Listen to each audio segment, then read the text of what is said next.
Okay.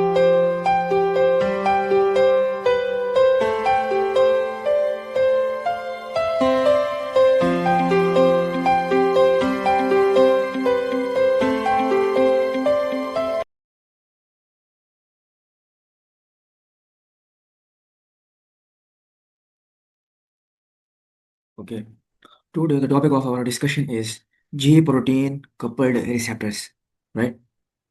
जिनको हम in simple words we can say that GPCR's family of receptors. As we have already discussed the ion channel receptors in our previous discussions. Okay. The first family was ion channels, ion channel receptors, and second family is GPCRs. क्या नाम है? GPCR. G mean G, P से protein, C से coupled and receptors. Why these receptors are called so we will discuss down the road, right? Okay, as you people can see in this diagram, as you people can see here in this diagram, this one. This is a G protein coupled receptor, and this G protein coupled receptor passes through the cell membrane 7 times. Passes through the cell membrane 7 times. First, second, third, fourth, fifth, sixth, and seventh. ठीक है. फिर उसके बाद, as you people can see in the extracellular domain, here is the N terminal. Here is the N terminal, or we can say that extracellular domain. इसको क्या बोलते हैं? Extracellular domain इसको बोलते हैं. Where the ligand is going to attach. Where the ligand is going to attach with the outside of the uh, receptor, the outer domain of the receptor, जिसको extracellular domain भी कहते हैं. क्या कहते हैं? ECD, extracellular domain. और फिर एक इनर साइड होती है ये, जिसको सी टर्मिनल कहते हैं. जिसको क्या कहते हैं? C terminal. जो बाहर होता है उसको क्या कहते हैं? The terminal which is present outside of the cell membrane is N terminal, and which is facing inside of the cell, which is present intracellularly is intracellular domain. ठीक है. और ये जो अंदर वाली डोमेन होती है इसको कहते हैं सी टर्मिनल. बाहर वाले को क्या कहते हैं? N terminal. और अंदर वाले को क्या कहते हैं? C terminal. And this receptor passes through the cell membrane 7 times. ठीक है. Okay. Now come towards the other name for this receptor. कि इस रिसेप्टर के और कौन से नाम हो सकते हैं? Right, you people have to write with me, right? 7 pass receptors. क्या कहते हैं इनको? 7 pass, because the spinning units of these receptors are going to pass through the cell membrane 7 times. So that's why these are the 7 pass receptor. क्योंकि ये 7 मरतबा cell membrane के अंदर से गुजरते हैं, इसलिए इनको 7 pass receptor कहते हैं. फिर इनको क्या कहते हैं? serpentine receptors. का दूसरा नाम क्या है? serpentine. ये भी 7 से निकला है. serpentine receptors. Next is snake-like receptor, because these are just like snake. So that's why these are also known as snake-like receptors. ठीक है. And last other name for the G protein couple receptor is metabotropic receptors. क्या है? Metabotropic receptor. First one is 7 pass receptor, other one is serpentine receptor, third one is snake like receptor, fourth one is metabotropic receptor. These are the other name for the G protein. It might be somebody may ask you, can you name the G protein coupled receptor by some other names? तो आप लोग आने चाहिए, तो उनके reason भी आने चाहिए, right? Now come towards the examples of G protein coupled receptors, right? The first one is जिसमें लिखा हुआ ना MACHR. इसका क्या मतलब है? मस्करीनिक एसिटाइल कोलिन रिसेप्टर्स. ये क्या कहते हैं? मस्करीनिक एसिटाइल कोलिन रिसेप्टर्स, जिनकी आप लोग आगे पढ़ चुके हैं डिफरेंट टाइप्स. ठीक है. जिसमें 5 टाइप के मस्करीनिक रिसेप्टर्स हैं. ठीक है. जिसमें M1 है, already you people have studied it. M1 है, M2 है, M3 है, M4 है, और क्या है? M5 है. Right. Next one is adrenergic receptors. क्या है? एड्रीनर. We will discuss down the road the classification of these receptors. Adrenergic receptors, जिसमें अल्फा और बीटा रिसेप्टर आते हैं. जिसमें क्या होते हैं? Alpha and beta receptors. तो उसके बाद डोपामिन रिसेप्टर्स. ठीक है. Dopamine receptors. डोपामिन के भी आगे 5 टाइप्स होते हैं. D1, D2. क्या होते हैं? D1, D2, D3, D4 and D5 and D5. ऐसे GABA receptor. You have already studied GABA receptor in case of ion channel receptors. ठीक है. तो जो गाबा रिसेप्टर, इसकी 3 टाइप्स हैं मेजर. एक गाबा ए है, बी है, सी है. ये आप लोग नजर आ रहे हैं. गाबा ए, गाबा ए, गाबा सी. तीनों इनहिबिटरी इन नेचर होते हैं.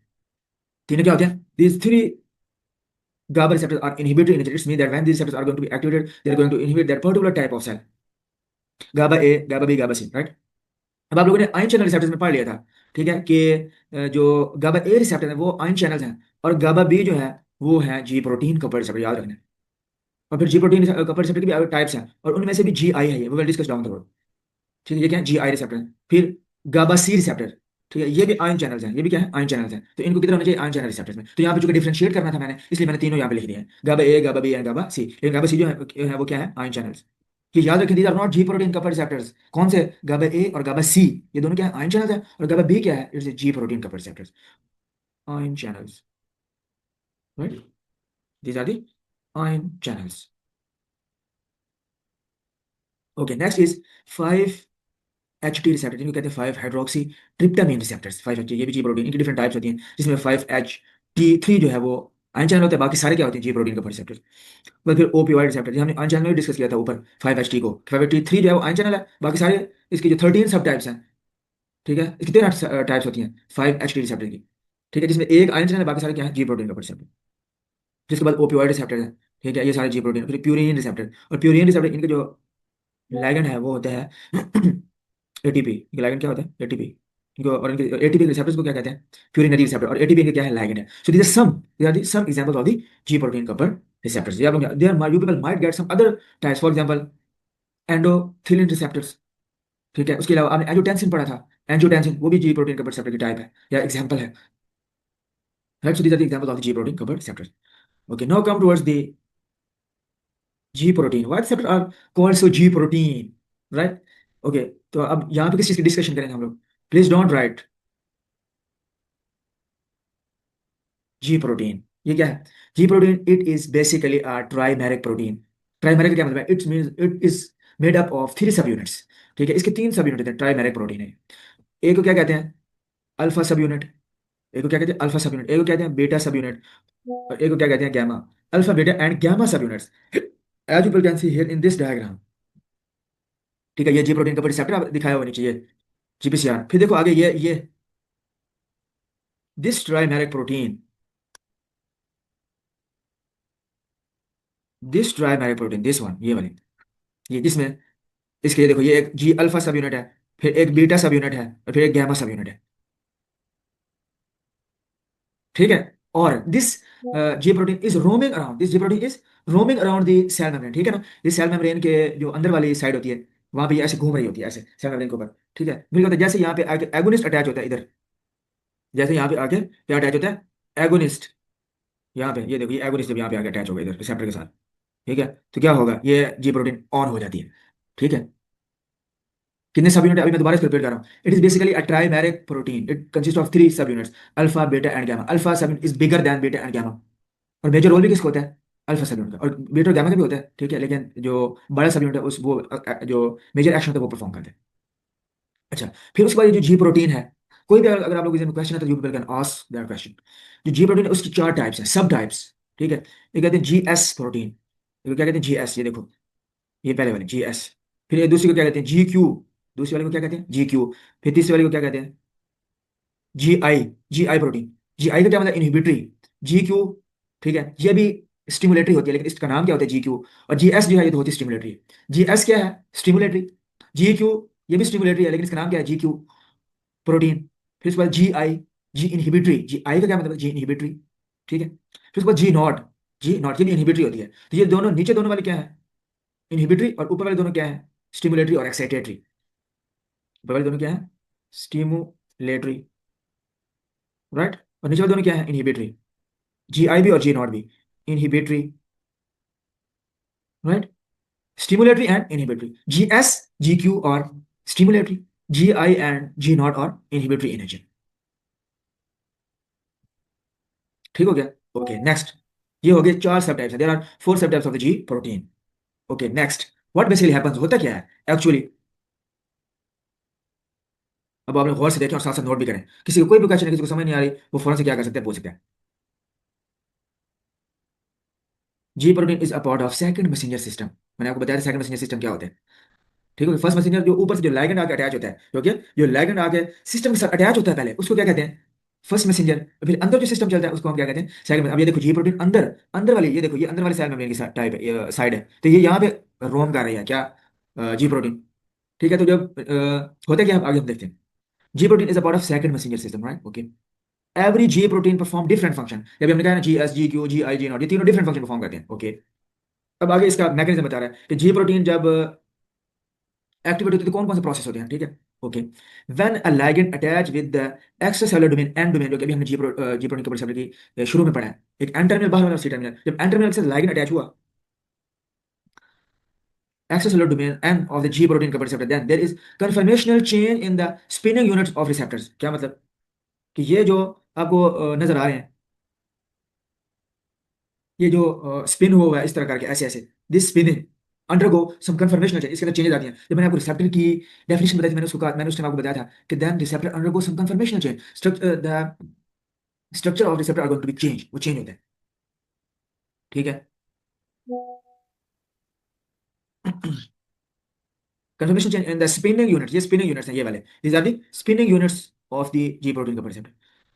देन इंट्रासेलुलर डोमेन एक्टिवेट्स, कौन सी इंट्रासेलुलर डोमेन थी, ये ये देखो ऊपर डायग्राम है, ये क्या है, दिस इज एक्स्ट्रासेलुलर डोमेन, और ये क्या है, इंट्रासेलुलर डोमेन, और ये दिस इज इंट्रासेलुलर डोमेन। तो इंट्रासेलुलर डोमेन एक्टिवेट होती है, then G protein becomes active. जब अंदर वाली डोमेन एक्टिवेट होती है, जिसको क्या कहते हैं इंट्रासेलुलर डोमेन, जो कि सी टर्मिनल होता है, जब वो एक्टिवेट होता है तो जी प्रोटीन एक्टिवेट होता है। अच्छा, फिर क्या होता है, GDP that is attached with alpha subunit replace into GTP after the activation। अच्छा, अब क्या होता है, गौर से सुनो जरा, बड़ी गौर से सुना है आप लोग, इंपॉर्टेंट पॉइंट्स हैं यहाँ पे। हर जी प्रोटीन में ऐसे ही होगा, क्या होगा, गौर से देखो क्या होगा, गौर से बैठो क्या होगा, देखो ये अभी आपको डायग्राम में भी नजर आ रहा है कि जो जी प्रोटीन है, क्या है जी प्रोटीन, ठीक है, जिसमें उसने जी अल्फा को शो किया हुआ है। अल्फा क्या मतलब है, alpha subunit of G protein, G alpha, क्या होती है जी अल्फा। अच्छा, उसके साथ जीडीपी अटैच है अभी, आप लोग डायग्राम में देखो जीडीपी अटैच है, फिर ऊपर देखो एरो के निशान, वो उसने क्या किया कि फिर उसके बाद इसके साथ एगोनिस्ट अटैच हुआ इधर, यहाँ पे क्या अटैच हो गया, no the agonist had been attach with receptor, यहाँ पे जिसने उस रिसेप्टर को एक्टिवेट करना है या इनहिबिट करना है, या जो बाहर से लिगैंड अटैच हो गया, ठीक है। फिर देखो अंदर से क्या हो रहा है, अब देखो अल्फा सब यूनिट के साथ क्या अटैच हो गया, जीटीपी अटैच हो गई है, पहले क्या था जीडीपी, गुआनोसिन डाइफॉस्फेट था, अब देखो गुआनोसिन ट्राइफॉस्फेट, एक और फेस फॉस्फेट लग गया है किसके साथ, alpha subunit of G protein. अब क्या हो गया, जाहिर सी बात है, no this alpha subunit of G protein becomes rich, क्योंकि किसके पास फॉस्फेट आ गया, और आपको पता है phosphate is the small pockets of energy in the cell, ठीक है। तो अल्फा सब यूनिट से क्या हुआ, एक और फॉस्फेट अटैच हुआ, तो जीडीपी रिप्लेस हो जाएगी किसके साथ, जीटीपी के साथ, और अल्फा सब यूनिट एक्टिवेट हो जाता है, और बीटा और गामा सब यूनिट होते हैं वो इससे अलग हो जाते हैं, जैसे कि आप लोगों को इस डायग्राम में दिखाई, ये देखो बीटा और गामा सब यूनिट दोनों अलग हो गए, सेल मेम्ब्रेन के साथ अटैच हो गए हैं, और जो अल्फा सब यूनिट अब यहाँ से आगे जाके परफॉर्म करेगा फंक्शन, अल्फा सब यूनिट, ठीक है। अल्फा सब यूनिट हर जी प्रोटीन में होता है, अल्फा सब यूनिट हर जी प्रोटीन के अंदर होता है। अगर वो जी एस है तो उसको हम क्या बोलेंगे, जी अल्फा एस। अगर वो जी क्यू है तो हम उसको क्या बोलेंगे, G alpha q, G alpha i, G alpha naught, जैसे कि इधर टाइप्स में भी लिखा हुआ है, G alpha s, G alpha q, G alpha i and G alpha naught, ठीक हो गया। और बीटा और गामा सब यूनिट्स क्या होते हैं, सेल मेम्ब्रेन के साथ जाके लग जाते हैं। अच्छा, इनका भी बीटा और गामा का भी काम है, आगे पढ़ेंगे हम, ठीक हो गया। अब अल्फा सब यूनिट एक्टिवेट हो गया, अब ये I am going to perform something, when the GDP is going to be replace with the GTP. अब एनर्जी आ गई ना कुछ तो होगा, ये पैसे आ जाए जेब में, जब हमारी जेब में क्या आते हैं पैसे आते हैं, इसमें दैट के अब खर्च होंगे, अब अल्फा सब यूनिट कुछ ना कुछ करेगा सर, राइट। अच्छा, अब आगे क्या होगा, then after that alpha subunit separate from beta and gamma, अभी हमने पढ़ लिया क्या हुआ, अल्फा और अल्फा बीटा और गामा से अलग होता है, और बीटा और गामा अलग दोनों इकट्ठे होकर सेल मेम्ब्रेन के साथ अटैच हो जाते हैं, और अल्फा सब यूनिट से अलग हो जाता है, ठीक हो गया, okay. Beta and gamma subunits then attach with the cell membrane, देखा अभी मैंने बता दिया, और anchor into the cell membrane, this is called prenylation. ये जो प्रोसेस होता है ना, बीटा और गामा सब यूनिट का सेल मेम्ब्रेन के अंदर जाकर अटैच होने का जो प्रोसेस होता है, उसको हम क्या कहते हैं, प्रीनाइलेशन, इस प्रोसेस का नाम है ये प्रीनाइलेशन, ठीक हो गया। अब उसको ऑल दिस प्रोसेस, ये जो अभी हमने पढ़ा है कि जब लाइन अटैच होगा, ठीक है, एन टर्मिनल के साथ of the receptor, when the ligand will be attach with the, मैं जो समरी आप लोगों को बताने लगा गौर से सुनो, when the ligand will be attached with the N terminal of the G protein coupled receptors. So the receptor will undergo some conformational change, right? So when this conformational change will happen in that G protein coupled receptor, the intracellular domain of the receptor will be activated. When intracellular domain will be activated, the G protein coupled, the G protein will be activated. How the G protein will be activated? The GDP which is attached with the alpha subunit will be replaced with GTP. जब लैगिन attach हो, जब लैगिन attach नहीं होता तो तब GDP attach रहती है, और जो जी प्रोटीन होती है ना वो एक्टिव नहीं होती, फिर वो इनएक्टिव होती है, ठीक हो गया। अब ये जो अभी हमने पढ़ा है जी अल्फा, इसकी फिर आगे जो हमने सब टाइप देखा, जी alpha s, G alpha q, G alpha not, ji alpha आई, ये चार टाइप है। अब इसमें से सबसे पहले वाले टाइप हम पढ़ने लगे हैं, जिसको क्या कहते हैं, जिसको क्या कहते हैं, जी alpha s, G alpha s, G alpha S की तरफ अब हम जा रहे हैं। ये देखो, अब टारगेट ऑफ जी प्रोटीन। अब आगे फर्स्ट सिस्टम कौन सा है हमारे पास? फर्स्ट सिस्टम कौन सा हमारे पास? जी अल्फा एस। फर्स्ट सिस्टम कौन सा? जी अल्फा एस। अच्छा, पहले मैं आप लोगों को बताता हूँ, फिर आप हम ऊपर वाला पढ़ेंगे। अब क्या होगा, अब ये डायग्राम की तरफ गौर से आप लोगों ने पढ़ना है। ये देखिए, आप लोगों को सेल मेम्ब्रेन नजर आई थी, सेल मेम्ब्रेन। सेल मेम्ब्रेन, ठीक हो गया? क्या हो गया, ये देखो आपको जी प्रोटीन का रिसेप्टर भी नजर आ रहा है। अच्छा, अब क्या होगा? No, this is the ligand that is going to attach with the receptor. This yellow colour और this blue colour is the ligand. और ये रिसेप्टर कौन सा है? जी अल्फा एस सिस्टम वाला रिसेप्टर है। अब वो कौन कौन से रिसेप्टर होते हैं वो हम आगे एग्जांपल्स में पढ़ेंगे। फिर आप लोगों ने याद करना है कि कौन सा रिसेप्टर किस जी प्रोटीन के साथ लिंक है। कोई जी एस के साथ लिंक होगा, कोई जी क्यू के साथ लिंक होगा, कोई जी आई के साथ लिंक होगा, कोई जी नॉट के साथ लिंक होगा। ठीक है? तो वो वाले रिसेप्टर जो जी अल्फा एस के साथ अटैच होते हैं, उनमें उन सब रिसेप्टर के अंदर ये वाला सिस्टम चलेगा। कैसे चलेगा? अब देखो, लिगैंड अटैच हो गया रिसेप्टर के साथ। अब रिसेप्टर क्या होगा? कन्फर्मेशन चेंज आएगा। अब आगे ये देखो, जी प्रोटीन अल्फा सब यूनिट भी आप लोगों को नजर आ रहा है, बीटा और गामा। अब ये कौन सा अल्फा है? ये है जी अल्फा एस सिस्टम है। जी अल्फा एस सिस्टम है, पहले वाला सिस्टम कौन सा? जी अल्फा एस सिस्टम। अब क्या होगा, जब लाइन अटैच हो गया एन टर्मिनल के साथ, ठीक है, फिर जो आगे वाली है वो क्या है? सी टर्मिनल भी एक्टिवेट होगी, जी प्रोटीन भी एक्टिवेट होगी, जीटीपी भी इसके साथ आगे अटैच होगी और ये एक्टिव हो गया। कौन सा? जी अल्फा एस। फिर ये क्या करेगा? ये एक्टिवेट हो गया और जाएगा किधर? एक और प्रोटीन के पास, जिसको क्या कहते हैं हम? Effector protein. इसको बोलते हैं? इफेक्टर। इसको क्या बोलते हैं? Effector protein. अच्छा, और इस इफेक्टर प्रोटीन का नाम क्या है? एडिनाइलाइल साइक्लेज। क्या है? एडिनाइलाइल साइक्लेज। और एडिनाइलेट साइक्लेज भी लिख सकते हैं, दोनों से भी। एडिनाइलाइल साइक्लेज एंड एडिनाइलेट साइक्लेज। ठीक हो गया? अब उसके बाद क्या होगा, अब पता है सेल के अंदर एटीपी होती है, तो वो एडिनाइलाइल साइक्लेज अब क्या करेगा? उस एटीपी को कन्वर्ट कर देते हैं साइक्लिक एएमपी के अंदर। ये जो साथ आप लोगों को स्ट्रक्चर नजर आ रहा है, ये एटीपी का स्ट्रक्चर है। ATP is the cell energy currency, right? तो ये जो आपको स्ट्रक्चर नजर आ रहा है, ये किसका? एटीपी का स्ट्रक्चर है ये। तो एडिनोलाइल साइक्लेज क्या करेगा? एटीपी को साइक्लिक एएमपी में चेंज कर देगा, राइट? और साइक्लिक एएमपी फिर क्या करेगी? प्रोटीन काइनेज ए को एक्टिवेट करेगी। Protein kinase A. Protein kinase A. और ये प्रोटीन काइनेज क्या करेगा? It will cause the phosphorylation of different components of the cell, right? वो कौन कौन से कंपोनेंट्स हैं, we will discuss down the road, right? अच्छा, और आप लोग किसी में सवाल आ सकता है, एटीपी और साइक्लिक एएमपी के स्ट्रक्चर में क्या फर्क है? तो देखो, ये नीचे जो आप लोगों को स्ट्रक्चर नजर आ रहा है ना, this structure is of cyclic AMP. Cyclic का मतलब ये सर्कल बन जाता है। एटीपी क्या होती है? अब सर्कल में कन्वर्ट हो जाती है। देखो, आप लोग जो साइक्लिक एएमपी का स्ट्रक्चर देखो, अब उसमें सर्कल है, क्योंकि उसमें से दो फॉस्फेट निकल जाते हैं और एक फॉस्फेट का जो नीचे वाले हाइड्रोक्साइड उसके साथ बॉन्ड बन जाते हैं, तो ये सर्कल में आ जाती है साइक्लिक एएमपी। एएमपी का क्या मतलब? मोनो एक ही फॉस्फेट है, जो कि आप लोग इस डायग्राम में देख सकते हो। देखो, एक ही फॉस्फेट है इसके अंदर। अब मैं दोबारा दोहराने लगा हूं, क्या क्या होता है? सबसे पहले ये है G alpha S system, s stimulatory, G alpha S system. When the ligand is going to attach with the extracellular domain of the receptor will undergo some conformational change. When the receptor will undergo some conformational change, the alpha subunit of the G protein will be detached from beta and gamma subunits, right? So alpha subunit or the G alpha S, because this is the G alpha system. ये कौन सा system है? G alpha system है। तो जो जी alpha S होगा वो किधर जाएगा? इफेक्टर प्रोटीन के पास। और इफेक्टर प्रोटीन कौन सी है in case of GS system? Adenylyl cyclase. It is very important, adenylyl cyclase. Now adenylyl cyclase will convert the ATP which is present inside of the cell, which is going to be formed through different processes, which is going to be formed with the different processes, right? Will be converted into cyclic AMP. No, cyclic AMP will activate protein kinase A. ये सारी activate हो जाते हैं। ये cyclic AMP भी activate हो जाती है। Protein kinase A which is present, it is an enzyme. Protein kinase A क्या है? एक एक एंजाइम है। Protein kinase A basically an enzyme that is going to perform different function in the cell. आपको पता है डिफरेंट सारे आपके बॉडी के फंक्शन रिसेप्टर्स के थ्रू होते हैं, और मेजर जो फंक्शन है वो जी प्रोटीन का रिसेप्टर के थ्रू होते हैं। ठीक हो गया? तो adenylyl cyclase, cyclic AMP, protein kinase. Protein kinase क्या क्या फंक्शन करेगा, we will discuss down the road, right? As we already know about this system, right? क्या? I am going to recap. I am going to recap the G alpha S system. First, what basically happens? Ligand attaches, then receptor undergoes some conformational change. Then G alpha S activates adenylyl cyclase, right? Then this adenylyl cyclase will convert this ATP into cyclic AMP. Now, cyclic AMP will activate a protein kinase A, right? No, protein kinase A can perform different function in the cell. That will going to show the response of the cell, and the response depends upon the type of cell. Let's suppose, for example, this G stimulated system is present on the heart. ठीक है, यहाँ पे heart पे GS system होता है। फिर smooth muscle पे हो सकता है। ठीक है, फिर ऐसे सेल पे हो सकते हैं जहाँ पे या वो सेल डिवीजन होनी है। फिर ऐसे सेल पे हो सकते हैं जहाँ पे कॉन्ट्रैक्शन होनी है। फिर ऐसे सेल पे हो सकते हैं जहाँ पे रिलैक्सेशन होती है। तो the response of this protein kinase A will depend upon the type of cell where this receptor is present.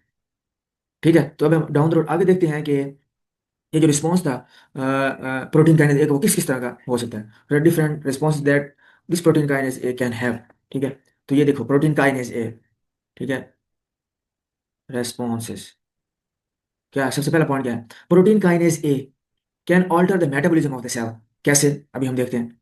It can activate the cell division, ये सेल डिवीजन को भी जो है वो इनिशिएट कर सकते हैं। ठीक है, अच्छा इसमें से हम सबको नहीं डिस्कस करेंगे एट मॉलिक्यूलर लेवल, आगे जाके कुछ कुछ हम बयान करेंगे, लेकिन प्रोटीन काइनेज एरिया ये सारे काम कर सकता है। ठीक है, if somebody asks you, can you people tell us about the different functions of the protein kinase A, you people must know, okay, what this protein kinase A can do. And especially here we are talking about the protein kinase A. There are different types of protein kinase A. For example, protein kinase A that we are just discussing. Next is protein kinase C. ठीक है, फिर protein kinase B है, फिर protein kinase R होता है। There are different types and different types perform different function। ठीक है, तो इस सिस्टम में, जी अल्फा एस सिस्टम में जो एंड एंजाइम एक्टिवेट होता है वो प्रोटीन काइनेज ए है। ठीक हो गया।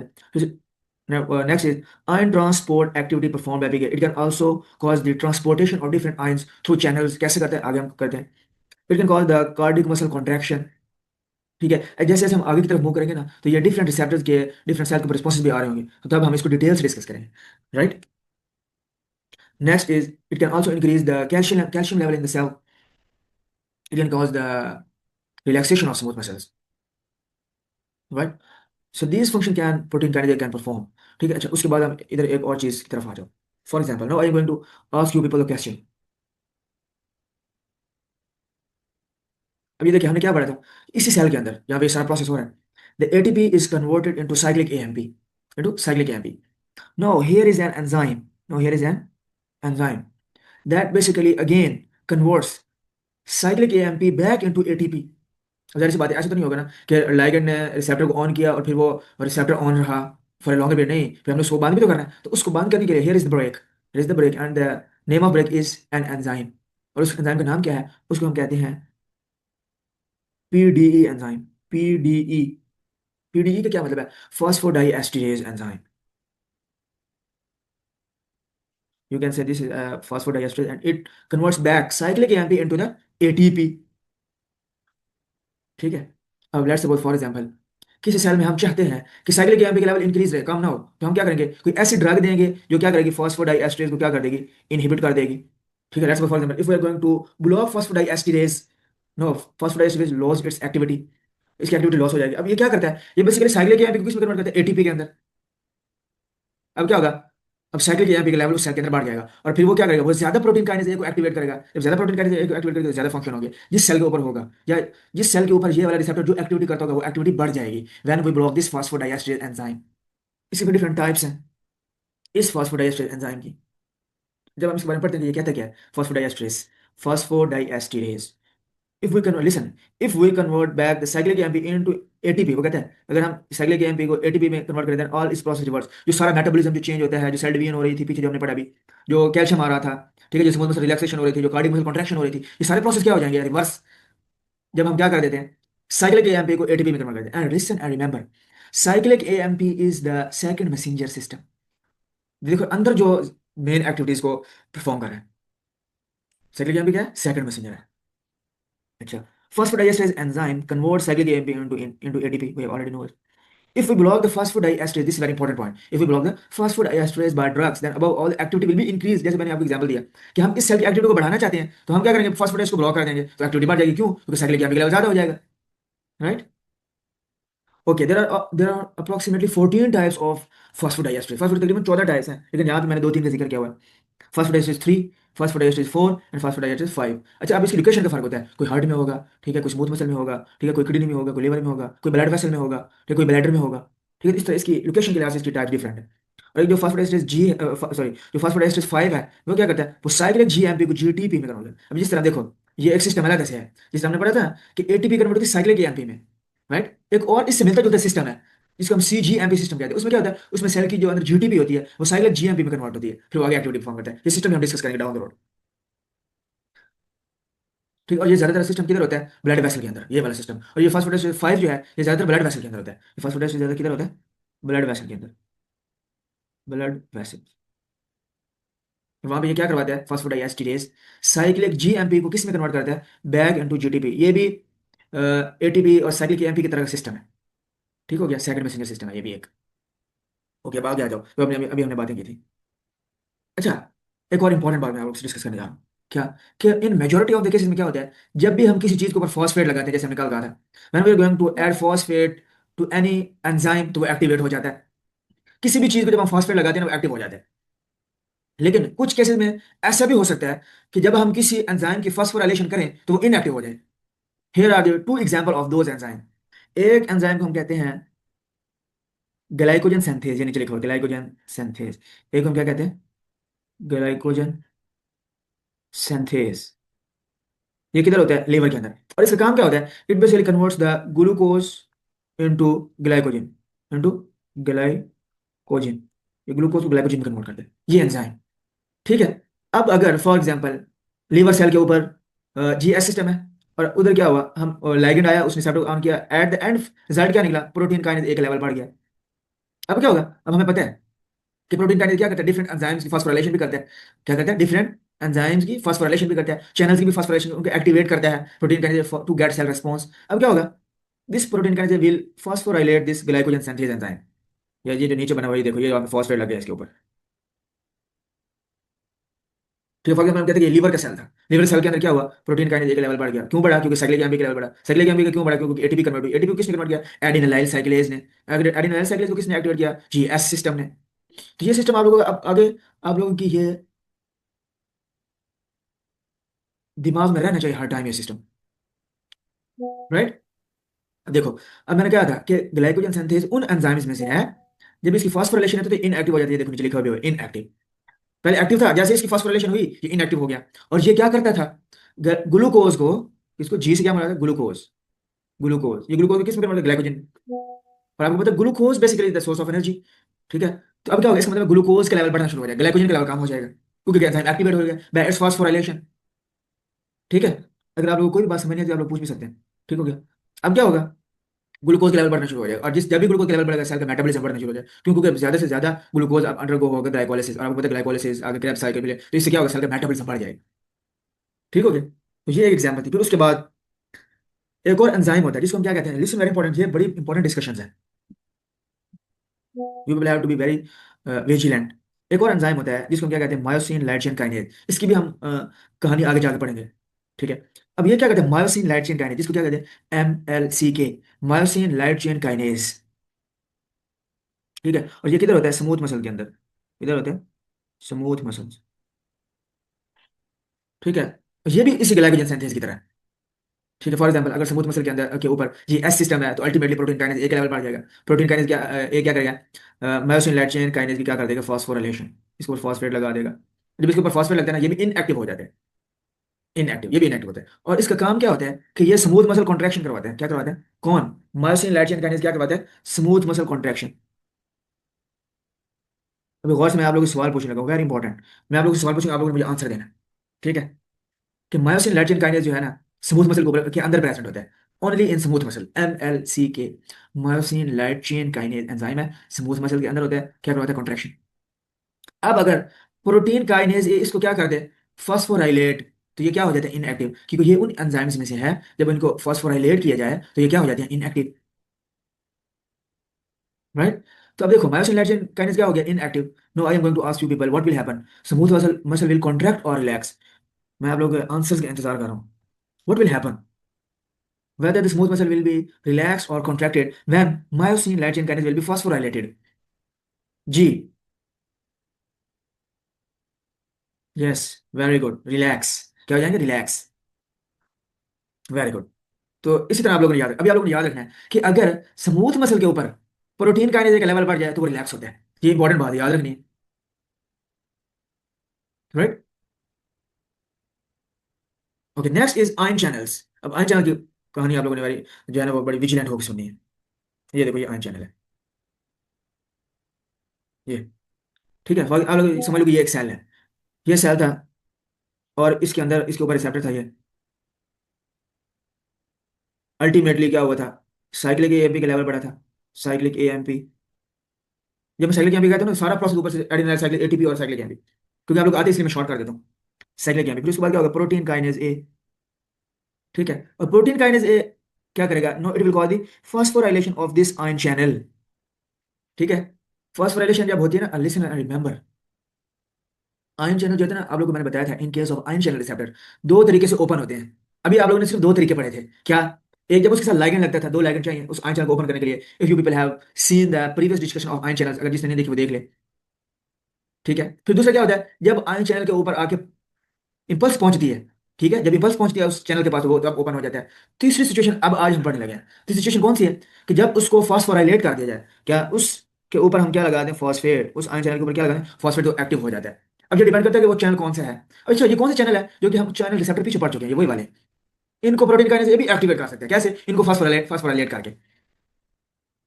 ठीक हो गया। अच्छा देखो, अब ये जो चैनल फॉस्फोराइलेट इस मतलब एक्टिव हो जाता है, ये ओपन हो जाता है, जैसे कि आप लोग डायग्राम नंबर, ये डायग्राम नंबर ए है और ये डायग्राम डायग्राम नंबर बी है, इसके अंदर देख सकते हैं। ठीक है, अब देखो फॉस्फोराइलेट हुआ, चैनल ओपन हुआ, अब कैल्शियम आयंस अंदर आ रहे हैं सेल के, पहले बाहर थे, and you people know that calcium और excess in the extracellular fluid outside of the cell, तो वो अलोंग द ग्रेडिएंट आना शुरू हो जाएंगे एक्स्ट्रासेलुलर फ्लूइड से इंट्रासेलुलर फ्लूइड में। क्यों, क्योंकि कैल्शियम सेल के बाहर ज्यादा होता है, और ये कैल्शियम चैनल थे। इस तरह पोटेशियम चैनल भी हो सकते हैं, और पोटेशियम क्या होता है, सेल के अंदर ज्यादा होता है, पोटेशियम सेल से बाहर जाना शुरू हो जाएगा। तो इस तरह सेल का रिस्पॉन्स, सेल का जो रिस्पॉन्स है वो बदल सकता है। देखो, अगर ये कार्डिक सेल है फॉर एग्जांपल, तो कैल्शियम जब अंदर आता है कार्डिक सेल में, तो कंट्रैक्शन होती है, आप लोगों ने पढ़ चुके हैं, we will have studied in case of physiology. वो कैल्शियम क्या होगा, अटैच होगा जाके जाके ट्रोपोनिन ट्रोपोमायोसिन के साथ। ठीक है, और फिर वो मायोसिन और एक्टिन की कपलिंग होगी, कॉन्ट्रैक्शन हो जाएगी। और पता है कैल्शियम का रोल होता है कॉन्ट्रैक्शन में, you will have already studied in case of physiology and in FSC as well. So this type of things will happen with this type of receptors, GS system के साथ।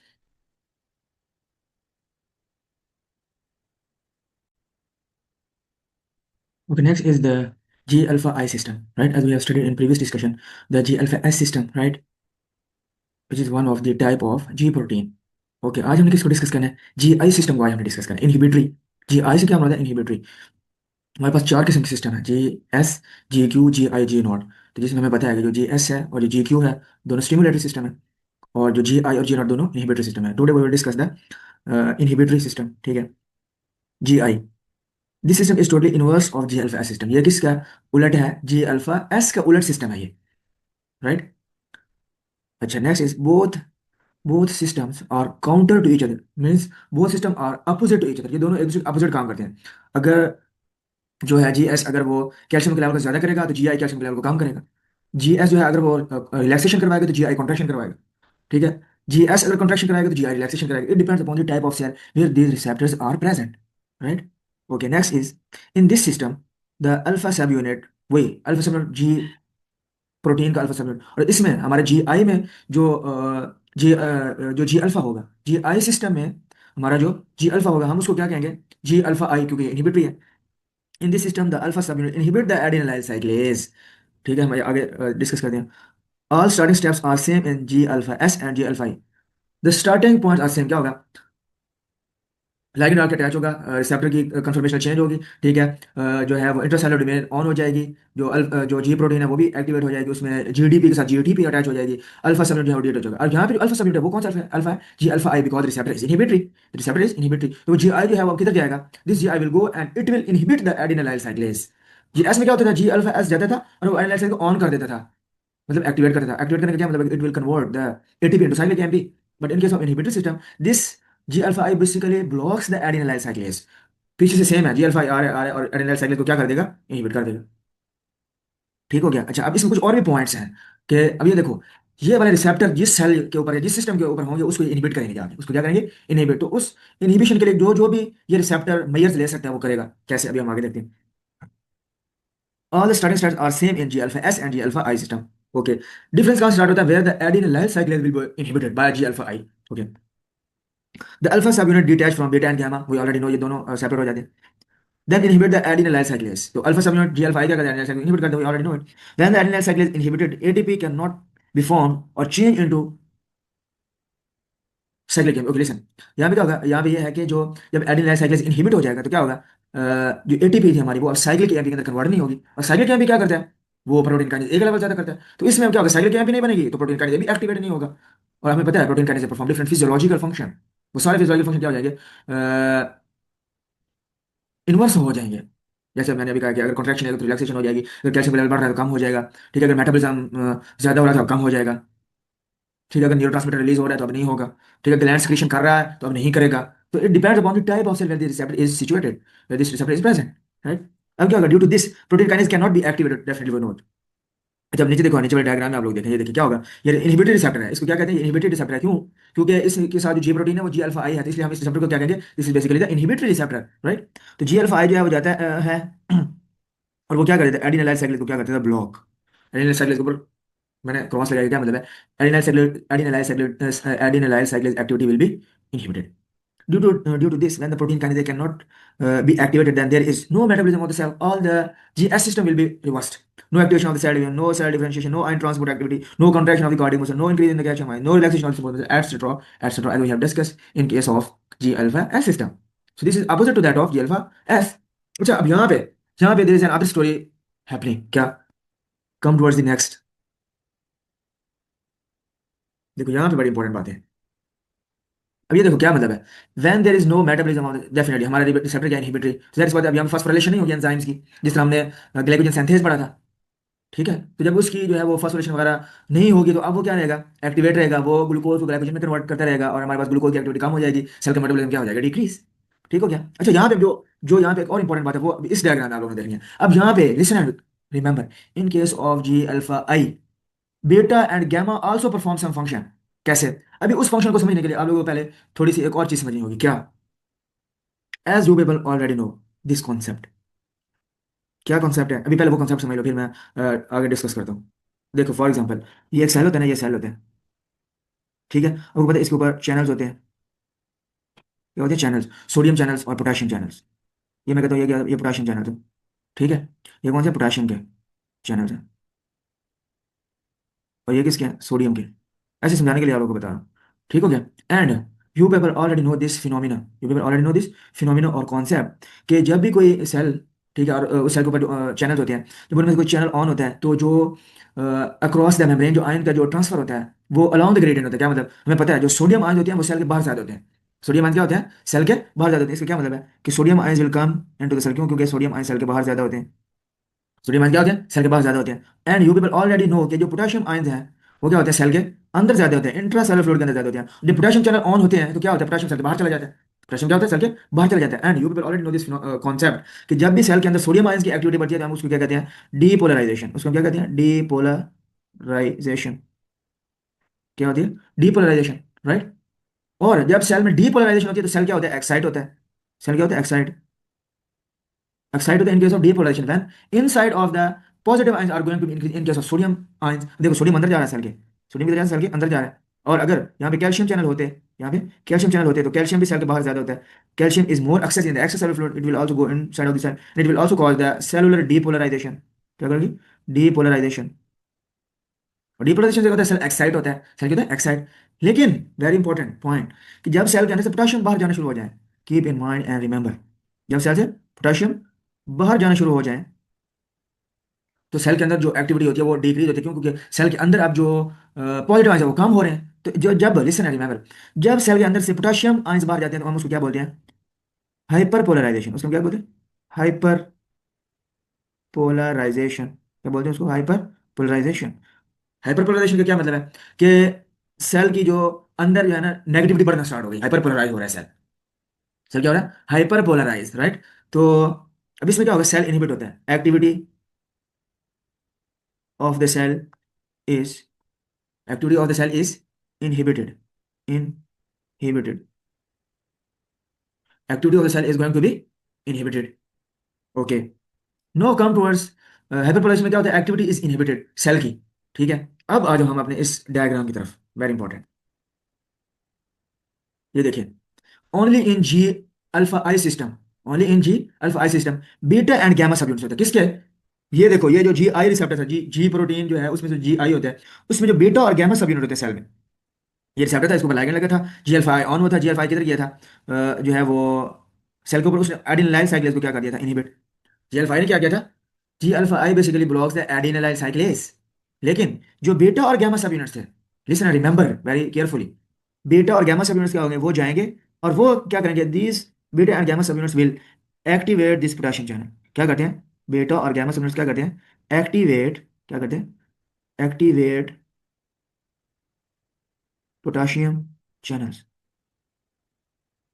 ठीक है, जब beta और gamma या कि potassium channel को आप ऑन करते हैं, तो अभी मैंने आप लोगों को समझाया है कि पोटेशियम सेल के अंदर से होता है, जब इसके चैनल ऑन होते हैं तो पोटेशियम सेल से बाहर जाना शुरू हो जाता है, और पोटेशियम सेल से बाहर जाते हैं तो इसको क्या कहते हैं हम, सेल की hyperpolarization. Basically cell is going to be hyperpolarized, hyperpolarized. इसको क्या बोलते हैं, हाइपर पोलराइजेशन। और अभी आपको अभी मैंने बता दिया कि जब सेल के अंदर से पॉजिटिव आयंस बाहर जाना शुरू हो जाए तो सेल की इनहिबिटरी एक्टिविटी बढ़ जाती है, सेल इनहिबिटरी जो होने शुरू हो जाता है। एक्साइट कब होता है, जब पॉजिटिविटी अंदर बढ़ना स्टार्ट होती है, in case of sodium entry और in case of calcium entry. लेकिन जब आप पोटेशियम आयन जो कि सेल के अंदर जाते हैं, उसके चैनल भी ओपन हो गए, पोटेशियम सेल से बाहर जाना शुरू हो जाएगा, और इसको क्या बोलते हैं, हाइपरपोलराइजेशन। अब देखो, दोनों तरीकों से सेल इनहिबिट हो रहा है, एक तो एडिनिलाइल साइक्लेज इनहिबिट हो रहा है, जिसकी वजह से प्रोटीन काइनेज एक लेवल कम हो रहा है, और ऊपर से सेल की जो बीटा और गामा सब यूनिट्स जो है वो भी जो है ना, वो पोटेशियम चैनल को क्या कर रहे हैं, एक्टिवेट करके सेल को और इनहिबिट करवा रहे हैं। So this is all about the G alpha I system, and it is very important, and you people must remember which receptors are basically associated with the GI proteins। ठीक है, अब आप लोग एक और चीज देखें यहाँ पे, एक और चीज देखें। Only in GI the beta and gamma subunit attach with the potassium channels, attach with the potassium channel and then activate or open the potassium channels। और क्या करते हैं फिर वो पोटेशियम चैनल्स को क्या कर देते हैं, open. We know that potassium is present in excess in the intracellular fluid. आपको पता है ये सेल है, ये क्या है, सेल है। ठीक है, और ये सेल के अंदर वाला जो ये जो सेल बनाया हुआ green colour, this green colour is basically the, this green colour is basically the cell. तो ये सेल इंटरसेलुलर फ्लूइड है, यहाँ पे पोटेशियम आयन ज्यादा होते हैं, intercellular fluid and potassium transport out of the cell. This is called hyperpolarization, and due to this, the cell activity decrease or cell becomes inhibited. Cell become inhibited. So this is all about the G alpha I system। जी, कोई ऐसा बच्चा जिसको कुछ पूछना हो, किसी कोई समझ ना आयो पॉइंट्स जी अल्फा आई के बारे में। जी, आप लोग सवाल पूछ सकते हैं। हमारे भी थोड़ा नेट का इशू आ रहा है, तो मेरी पिक्चर नहीं सही आ रही होगी शायद। तो अभी आप लोग समझ, तो आप लोग सही आई है ना, कोई ऐसा बच्चा जिसको समझ ना आयो जी, आप लोग माइक ऑन करके भी पूछ सकते हैं। और कल ये तैयार होना चाहिए, मुझे नहीं पता कि आप लोग किसने लेक्चर लिया किसने नहीं है, कि ये कौन किसको लिखने का शौक है, कौन ऊपर ये दबे मारा है।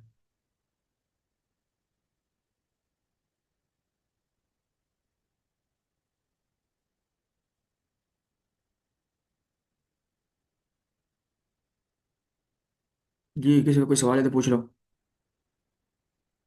जी। अरे दोनों सिस्टम, जी ये दोनों इनहिबिटरी सिस्टम्स के लिए सेम है ये मैकेनिज्म, नहीं समझ नहीं नॉट के लिए हमको। भी और आई के लिए भी क्या, लिखे। दोबारा पूछो सवाल, किसने पूछा, आवाज काट रही है। हेलो, कौन पूछ रहा था सवाल है, कौन क्वेश्चन पूछ रहा था। सर मैं पूछ रहा था कि ये जो मैकेनिज्म आपने बताया है इनहिबिटरी सिस्टम के लिए, ये जो जी आई और जी नोट दोनों के लिए सेम ही होगा। जी नोट तो मैंने पढ़ाया नहीं अभी, अभी तो मैं जीआई पढ़ा रहा हूँ, फिर जीआई को सुन लो, फिर जी नोट भी पढ़ लेंगे। नहीं, दोनों के सेम नहीं है मैग्नीट्यूड, दोनों के डिफरेंट है, इसका और है उसका और है। Okay sir. जी, यहाँ तक समझ आ गई। जब सेल रेस्टिंग फेज में होता है तो पोटेशियम अंदर ज्यादा होता है और सोडियम और कैल्शियम बाहर ज्यादा होते हैं। अब किसी भी वजह से अगर पोटेशियम बाहर जाना शुरू हो जाए तो हाइपरपोलराइजेशन हो जाती है सेल की, और अगर सोडियम अंदर आना शुरू हो जाए, कैल्शियम अंदर आना शुरू हो जाए, तो सेल एक्साइट होना शुरू हो जाता है, अंदर डीपोलराइजेशन होती है। ये फिनोमिना फिजियोलॉजी में पढ़ चुके हैं, पोलराइजेशन, डीपोलराइजेशन, हाइपरपोलराइजेशन वगैरह वगैरह। Next is G Q system. ठीक है, इसको जी अल्फा क्यू भी कहते हैं बिकॉज ऑफ दी अल्फा।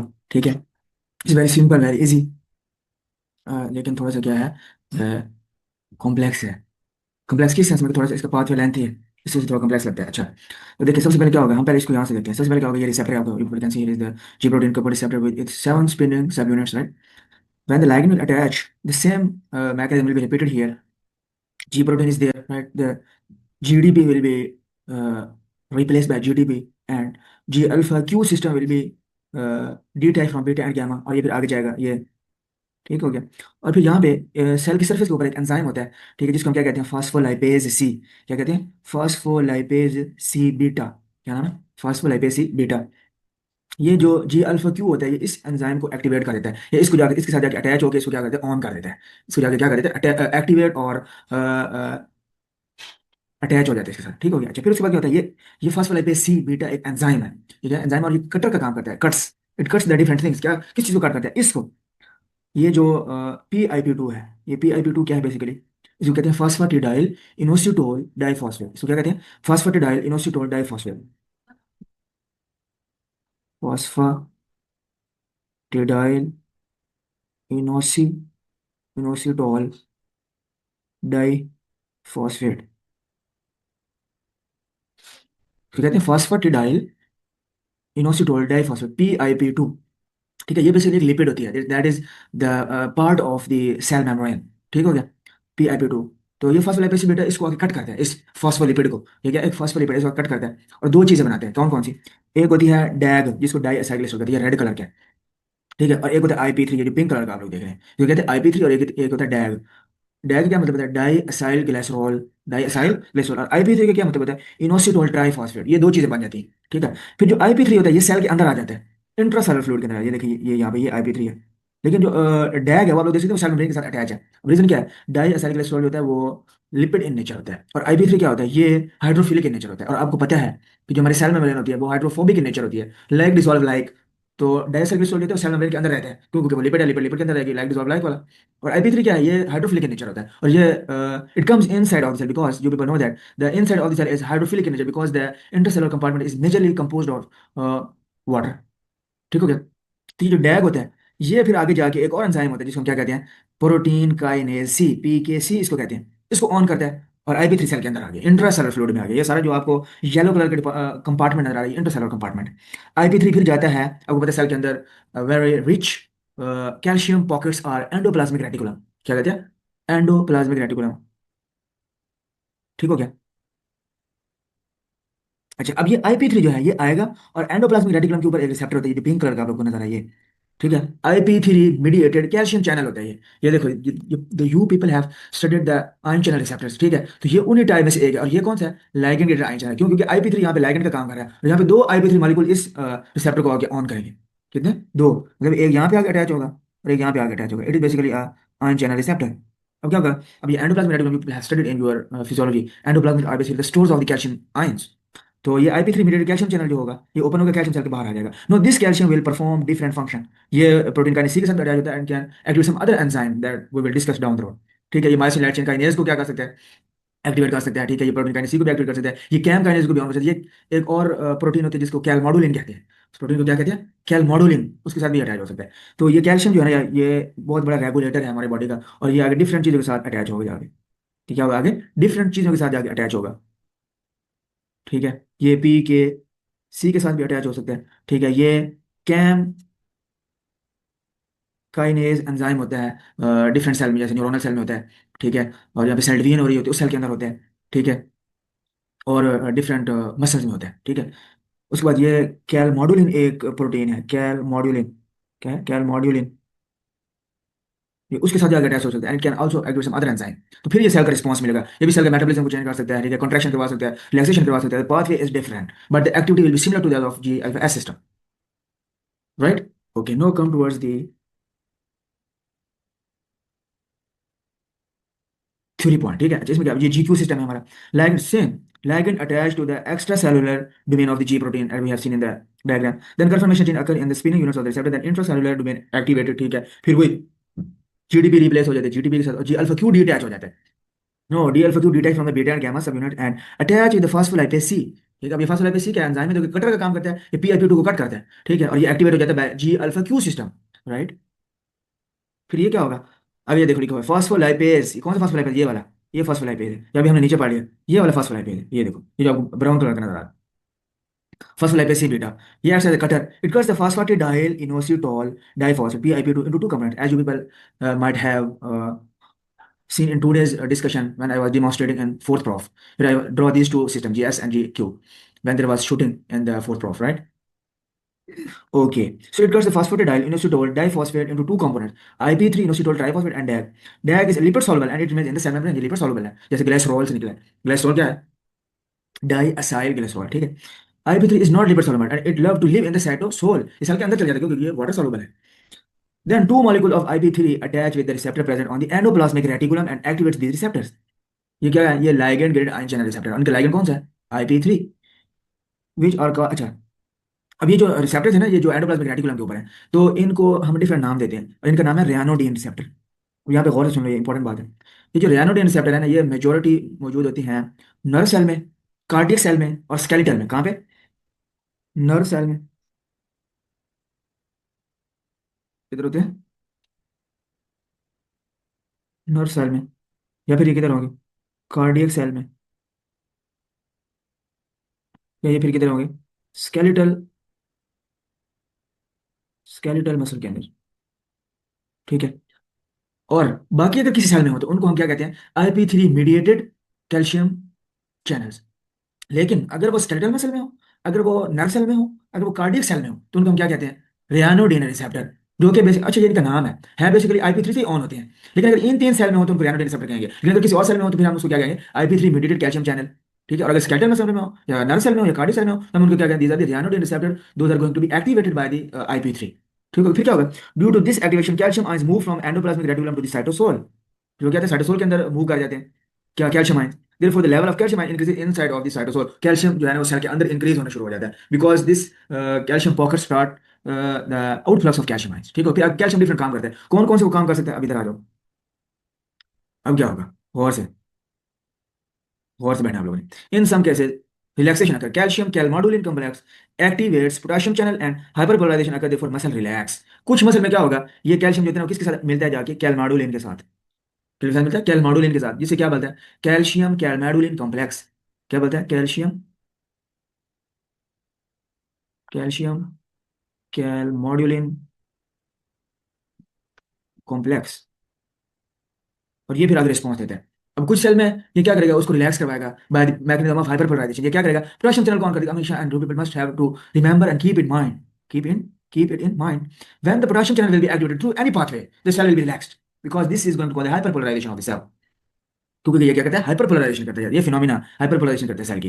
अच्छा, for this calcium calmodulin complex activate the CaM kinase enzyme, this enzyme then क्या कर सकता है, इंक्रीज मेटाबॉलिज्म कर सकता है, cause the phosphorylation of the channels, channel की फास्फोराइलेशन करके और कैल्शियम का इन्फ्लक्स करा सकता है, ये किसी और आयन का सेल में इन्फ्लक्स करवा सकते हैं।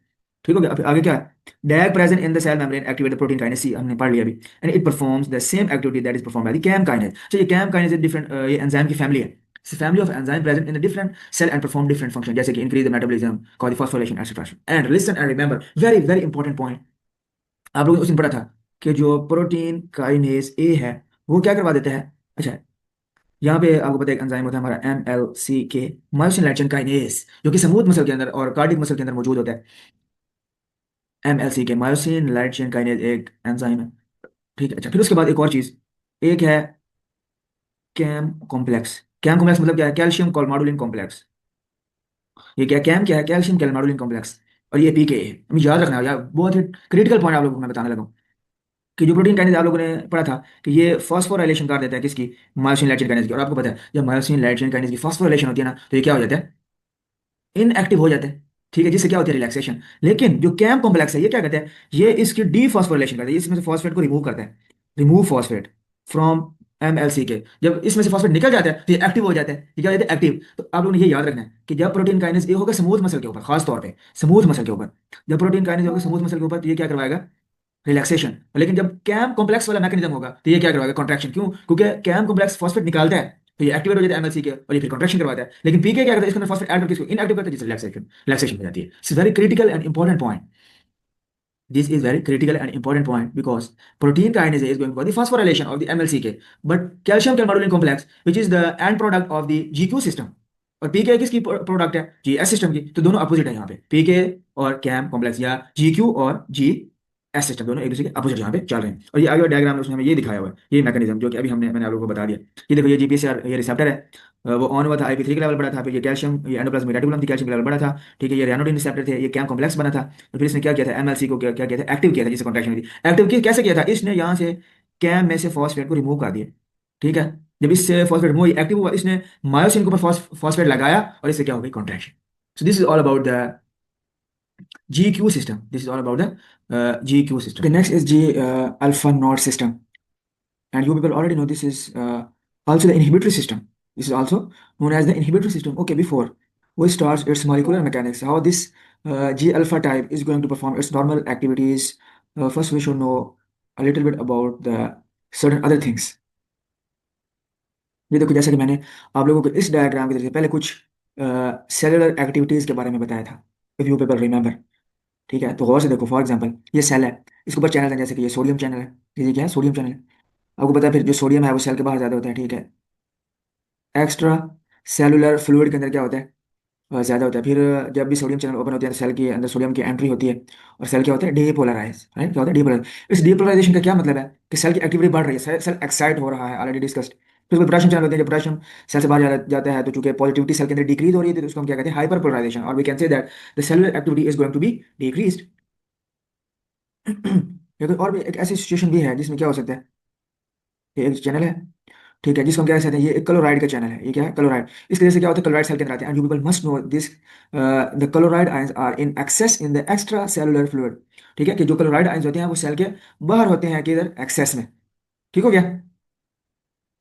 तो अब क्या होगा, अगर क्लोराइड चैनल ओपन हो जाए तो क्या होता है, क्लोराइड सेल के अंदर आता है, और जाहिर सी बात है जब सेल के अंदर नेगेटिविटी बढ़ने लग जाए तो उसको हम क्या कहते हैं, hyperpolarization. This is also the example of hyperpolarization, this is also the example of hyperpolarization. फिर इसी तरह एक और चीज है, जैसे कि मैंने ये यहाँ पे दिखाया आप लोग, वेरी इंपॉर्टेंट,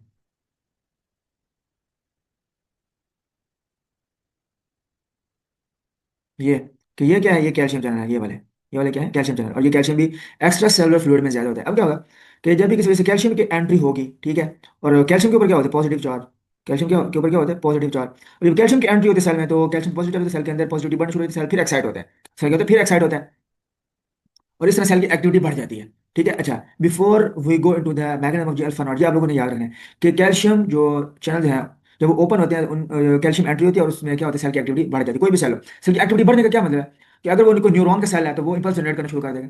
ठीक है, अगर वो कोई कार्डियक सेल है, ठीक है, तो वो कॉन्ट्रैक्शन इंक्रीज हो जाएगी, क्योंकि बिकॉज यू भी no that calcium is involve in the contraction. अगर स्मूथ मसल है, ठीक है, तो उसकी भी कॉन्ट्रैक्शन होगी, अगर स्केलेटल मसल है तो वो उसकी भी जो अकॉर्डिंगली उसकी कॉन्ट्रैक्शन होगी, राइट। फिर इस तरह अगर कोई ग्लैंड का सेल है तो वो कॉन्ट्रैक्ट करेगा, वो अपनी सिक्रीशंस को रिलीज करेगा।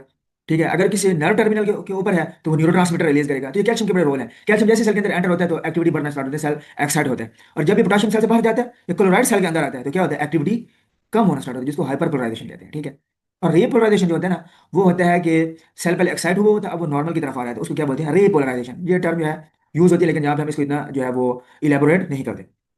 अच्छा, अब यहाँ पे देखो, अगर हम क्या करें, इस कैल्शियम चैनल को बंद कर दें, इस कैल्शियम चैनल को ब्लॉक कर दें, तो क्या होगा, कैल्शियम की एंट्री रुक जाएगी सेल के अंदर। जब कैल्शियम की एंट्री रुकती है तो इसलिए मतलब है सेल के अंदर जो बाहर से किसी वजह से कैल्शियम आते थे अंदर, जब ये कैल्शियम चैनल ओपन होते थे, ठीक है, तो कैल्शियम सेल एक्साइट होता था, लेकिन अब तो ये चैनल बंद हो गया। ठीक है, तो इसका क्या मतलब होगा, जब ये चैनल बंद होंगे तो इसका मतलब ये होगा कि एक्टिविटी क्या हो जाएगी, डिक्रीज। तो इसका मतलब अब क्या होगा, हम क्या कहेंगे कि सेल इनहिबिट हो रहा है, क्यों, क्योंकि जो पॉजिटिव आयन है सेल के अंदर वो नहीं आ रहे, क्योंकि हमने चैनल को बंद कर दिया। So like wise happen in case of these receptors.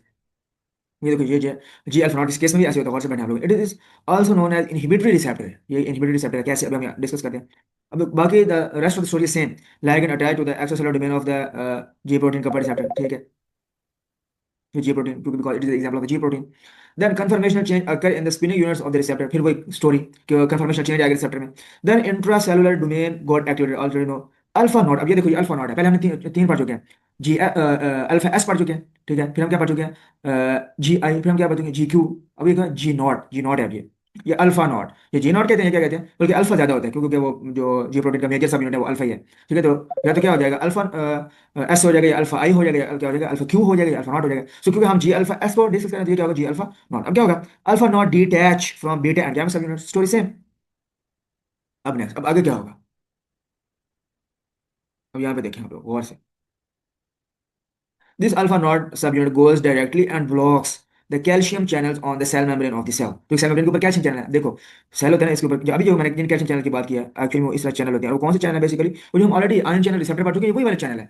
ठीक है, आपको पता है, या तो वो लाइगेंड से ओपन होते हैं, या वो फॉस्फोरिलेशन से ओपन होते हैं। ठीक है, या वो किसी ओपन होते हैं नर इम्पल्स से, जब उसके पास पॉजिटिव पोटेंशियल पहुंचता है उसके करीब। ठीक हो गया। अच्छा, okay, the no secondary mechanism is involve in this system, इसमें कोई और सेकंड मैकेनिज्म इन्वॉल्व, इसमें direct direct G alpha naught direct जाके क्या करता है, कैल्शियम चैनल को ब्लॉक करता है, it directly blocks the calcium channels. ठीक हो गया, ड्यू टू दिस ब्लॉकेज। अब देखो ये सारी आगे activity, no release of neurotransmitter occurs because of the influx of the calcium causes the release of, efflux लिखो यहाँ पे, रिलीज होना है, रिलीज, रिलीज ऑफ। देखो मैंने कहा था ना आप लोगों को कि जो अगर कोई न्यूरॉन का नर्व टर्मिनल है तो जो कैल्शियम एंटर होता है उस सेल में, तो वो न्यूरोट्रांसमीटर रिलीज करता है सर्टेन मैकेनिज्म। ठीक है, यहाँ पे कैल्शियम का रोल होता है। अब क्योंकि हमने कैल्शियम चैनल को ब्लॉक कर दिया, तो हमने क्या कर दिया, कैल्शियम चैनल को ब्लॉक कर दिया। अभी कैल्शियम चैनल ब्लॉक हो जाएगा, कैल्शियम एंट्री सेल के अंदर रुक जाएगी और सारी सेल की एक्टिविटी बंद, मतलब जो न्यूरोट्रांसमीटर रिलीज हो रहा है, अगर वो न्यूरोनल का नर्व टर्मिनल है तो वो रिलीज नहीं करेगा। Due to this no further function अगर, वो फिर न्यूरोट्रांसमीटर की जो है रिलीज नहीं होगा, सारी जो है ना न्यूरोनल एक्टिविटी होकर ब्लॉक हो जाएगी। तो इन दिस वे, अब ये देखो, ये यहाँ पे जो नीचे मैकेनिज्म बताया हुआ है, ये इस डायग्राम में, कि ये रिसेप्टर था, ये लाइगेंड अटैच हुआ है, फिर वो क्या हुआ है, जी अल्फा नॉट जब डी अटैच हुआ यहाँ से बीटा और गैमा से, उसके साथ जीटीपी अटैच हो गई और अब इसने डायरेक्ट जाकर कैल्शियम चैनल ब्लॉक कर दिया। इसका क्या मतलब हुआ कि ये यहाँ पे जो कैल्शियम जो कि एक्स्ट्रा सेलुलर फ्लूइड में पड़ा हुआ है, ठीक है, अब वो यहाँ से एंटर नहीं होगा, और यही कैल्शियम जाकर आगे रिस्पॉन्स देना होता है, रिस्पॉन्स अकॉर्डिंग टू सेल। जैसे कि मैंने एग्जाम्पल दिया, अगर वो कार्डियक सेल है तो कॉन्ट्रैक्शन होगी, स्मूथ मसल है तो अकॉर्डिंगली कॉन्ट्रैक्शन रिलैक्शन होगी, ठीक है, स्मूथ मसल सॉरी स्केलेटल है तो कॉन्ट्रैक्शन होगी, ठीक है, ग्लैंड है तो वो स्क्रीशन रिलीज करे, एक्सेट्रा। अगर नॉन टर्मिनल है तो न्यूरोट्रांसमीटर। इसलिए यहाँ पे न्यूरोट्रांसमीटर की एक एग्जाम्पल दी हुई है। कैल्शियम के रोल्स आप लोग जानते हैं, calcium is the main player of the normal physiological activities. तो यहाँ पे अगर कैल्शियम चैनल बंद हो जाए तो ये इनहिबिटरी एक्टिविटीज क्या हो जाती है, डोमिनेट कर जाती है, और सेल की एक्टिविटी क्या हो जाती है, इनहिबिट। ठीक हो गया। अभी अगर आपके पास कोई क्वेश्चन है तो आप लोग पूछे। अब यहाँ पे this is very important, this is very important, ये कुछ क्लासिफिकेशन है जी प्रोटीन का रिसेप्टर की, जिसमें मस्करीनिक रिसेप्टर होते हैं जो पीपल ऑलरेडी नो, फिर अल्फा रिसेप्टर होते हैं और ये बीटा रिसेप्टर होते हैं। ये आप लोगों ने हमेशा याद रखना, very very important for you people, ठीक है, इनके with respect to autonomic nervous system और ऑटोनॉमिक फार्माकोलॉजी, राइट। अब इसमें क्या है, इसमें M1 रिसेप्टर है आपके, डिफरेंट टाइप्स हैं फिर मस्करीनिक रिसेप्टर की, M1 receptor, M2, M3, M4, M5। अब इसमें M1 जो ऑड है, M1, M3 and M5, these are linked with the GQ system, these are linked with the GQ system. से क्या मतलब है कि जब भी जिस जिस जगह पे ये रिसेप्टर होंगे, जिस जब इनके साथ लाइगेंड अटैच होगा, ठीक है, तो ये इसमें GQ सिस्टम वाला पाथ में चल जाएगा। इसमें क्या होगा, GQ सिस्टम जो कि हम पढ़ गए हैं, क्यू में जी जो अल्फा क्यू है वो आगे जाएगा, वो फास्फोलाइपेस बीटा को एक्टिवेट करेगा, वो फिर IP2 को, फिर वो आगे IP3 डैग, IP3 आगे आगे रैनोडिन रिसेप्टर और फिर कैल्शियम के लेवल बढ़ जाएगा, तो आगे उसके कारण रिस्पॉन्स मिलेगा। और M2 है तो ये GI से लिंक होगा, GI में क्या होता है, सारी चीजें इनहिबिट हो जाती है। M3 भी GQ, ठीक है, और M4 क्या है, ये GI है। तो जो इवन वाले हैं वो किससे लिंक है, GI से, और जो ऑड वाले हैं वो किससे लिंक है, GQ से। You must remember, this is very very important, right. Next is alpha receptor, जिसमें अल्फा रिसेप्टर के भी दो टाइप्स हैं आगे, ठीक है। अच्छा, इनको हम कहते हैं कोलिनर्जिक रिसेप्टर, इनको हम क्या कहते हैं, कोलिनर्जिक रिसेप्टर्स, ठीक है। और ये क्या है, adrenergic, alpha and beta are the adrenergic receptor, ठीक है, we will discuss down the things. अच्छा, अब जो अल्फा और अल्फा रिसेप्टर है, इनमें जो अल्फा 1 और अल्फा 2 दो सब टाइप है इसकी। जो अल्फा 1 है तो उसके भी GQ सिस्टम है, और जो अल्फा 2 है उसके GI है, उससे क्या है, GI। अब उसके बाद आ जाते हैं हम बीटा रिसेप्टर की तरफ। बीटा रिसेप्टर में तीन किस्म के रिसेप्टर हैं, beta 1, beta 2 and beta 3, GS। अच्छा, बीटा रिसेप्टर में तीनों GS सिस्टम के साथ लिंक्ड है, तीनों किसके साथ लिंक्ड है, GS के साथ, GS तीनों में, beta 1, beta 2, beta 3। You people have to remember these classification, लोगों ने याद रखनी है हमेशा। अब उसके बाद फिर डोपामिन रिसेप्टर है, जिसमें D1, D2 और भी है, D3, D4, लेकिन यहाँ एग्जाम्पल दो की दिया। D1, D2, D1 क्या है, GS सिस्टम है, D1 क्या है, GS सिस्टम, एंड GI क्या है, सॉरी D2 क्या है, GI system. So these are the some example of the G protein coupled receptors according to your level, right? So this is all about the G alpha node.